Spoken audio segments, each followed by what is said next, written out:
নমস্কাৰ, মই দীপাই আপোনালোক সকলোকে স্বাগতম জনাইছোঁ। ভিডিঅ'টো আৰম্ভ কৰাৰ আগতে মই মোৰ পৰিচয়টো দি লৈছোঁ। মোৰ নাম দীপামণি বেজবৰুৱা। মই অসমৰ হয়, মোৰ ঘৰ গুৱাহাটীত আৰু মই পাঠশালা ভবানীপুৰলৈ বিয়া হৈছোঁ।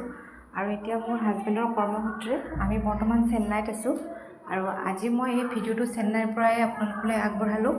আশা কৰোঁ আপোনালোকে মৰম দিব।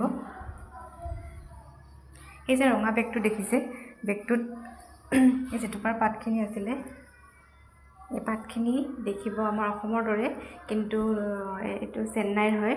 মোৰ হাজবেণ্ডৰ বন্ধু এজনে আনি দিছে। মই যেতিয়া প্ৰথমবাৰ এই পাতখিনি দেখিছোঁ, মই বহুত আচৰিত হৈছোঁ, কাৰণ মই ভবা নাছিলোঁ যে অসমৰ বাহিৰতো এনেকুৱা ধৰণৰ পাতবিলাক পায়, মানে এনেকুৱা অসমৰ বাহিৰতো যে এনেকুৱা ধৰণৰ জেতুকা পাত পাম। পাতকেইটা দেখিব একে হয়, কিন্তু কালাৰটো কেনেকুৱা হ'ব এইটো লগালে গম পাম। মই এটা পেষ্ট বনাই লৈ মই চুলিত লগাইছিলোঁ, আৰু চুলিত লগাওঁতে মোৰ দুখন হাততে ইমান ধুনীয়াকৈ ৰংটো লাগি গৈছে। চাওকচোন মোৰ হাত দুখন, ইমান ধুনীয়াকৈ ৰংটো লাগিছে।